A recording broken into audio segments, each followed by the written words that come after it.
We know that our Lord makes himself present in the Eucharist 24/7 and available to us. So I think it's only logical that he would give us his own mother to also be present in our lives, because that's the love of God. Jesus brings us to Mary, and Mary brings us to Jesus. Hi, my name is Sister Mary Gianna Cassino, and I am a sister with 11 of the Immaculate Heart of Mary Sisters. I am a sister, and I'm also a teacher that is professionally trained in counseling and psychotherapy. And over the years, I've worked with dozens of students and clients, children, women, couples, also those that are on hospice and in their last moments. And today I wanted to share parts of my story and also my research that I've done for healing and for restoration and well-being in the perspective of being Catholic, and also what I have discovered and what I've witnessed in having devotion to the Blessed Mother. So my family is from the Philippines, and the Philippines is a country that is very devoted to Our Lady. If you go to different houses, there's typically a grotto that is just dedicated to Our Lady. We affectionately call her Mama Mary. And I remember my mom told me that if ever she was to pass away, or she wouldn't be there for me for any reason, she said, "I want you to know that Mary is your true mother, and you can go to her for anything." We prayed the rosary every night as a family. Throughout my childhood and high school, whenever I had any doubts or confusion, or I myself was suffering from things that had to do with mental health, or I was in a state of anxiety, I would always call upon Our Lady, and it was very powerful. So really, I would say that my own devotion was fostered through the rosary, through that simple turning to her in my greatest needs. She's really with us in our darkest hours. And I learned that from my own mother, from my parents. But I know that a lot of people may not have that or grow up with that. But Our Lady is a mother of all. So I know that anyone can come to her, and she will always be there. She's just waiting for us to call upon her like a child.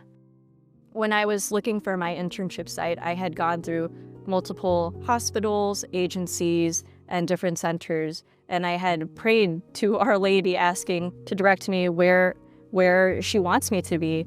And I received a phone call from one of the agencies, and they said they wanted to come in and meet me. But when I looked at the lady who was supervising me and who was interviewing me, I saw around her wrist was a rosary bracelet with a miraculous medal. And when I saw that, it was a signal grace for me that that was where she was calling me to be, and where she was calling me to work with others and serve their needs.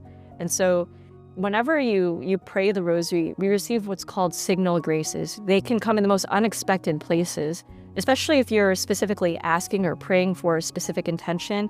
But a signal grace can be anything that manifests that love of Our Lady, that's pointing you that her Son is truly present, that he is there and he is with you. About 2 years ago, I was doing a research project with my university, Divine Mercy University, and I was studying the neurobiological effects of virtue on the brain and how that is instrumental in endurance, and how God has created us to be resilient when we are faced with adversity. And since then, I have worked with dozens of people that have been victims of either abuse, trauma, or are in crisis. What I have found is that the best thing that I have ever done for any child and for every person that I have met and encountered in counseling was to introduce them to the Blessed Mother. When I started my research, I was looking at studies from the 1940s. There was a psychoanalyst by the name of Dr. René Spitz. He had done research on the brains of infants who were in orphanages and in state-run hospitals. And what Dr. René Spitz had found was that these babies were receiving adequate nutrition, they were receiving adequate food, water, health care, but they had lacked the connection of their mother, and they had also lacked the touch of their mother. And so it was the first time in history that a scientific study concluded that the death of a child was due to the lack of maternal connection to their mother. Pew Research studies had shown that the largest religious group in America is actually fallen away Catholics. And there can be many reasons surrounding this, but some of the questions that I've gotten from families and parents is, Sister, more than anything, I want my child to come home to church.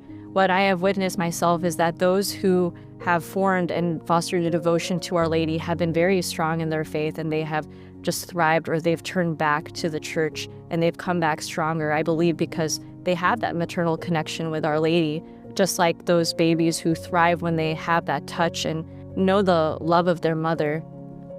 When I think of today, we see the number of fallen away Catholics, people who are away from the church, and we also see an increase of the number of people in great need of mental health and counseling.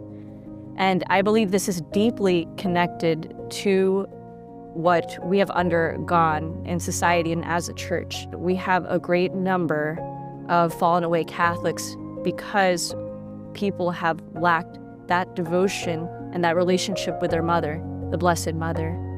This has motivated me to go into the office. Before I see a client, before I see a student in the school, I always entrust them in the hands of Our Lady. Our Lady, I have found, is the perfect counselor because she knows every need: spiritual, mental, emotional, financial, material.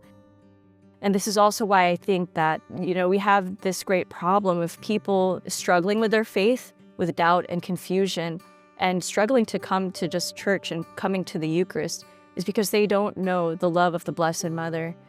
Just like how a baby would not thrive without that touch and maternal connection, we as Christians, we as spiritual beings, as souls, cannot thrive in the spiritual life without devotion to Mary. It is absolutely necessary. If we go to Mary, she will immediately do something. She will immediately intervene. She is so powerful.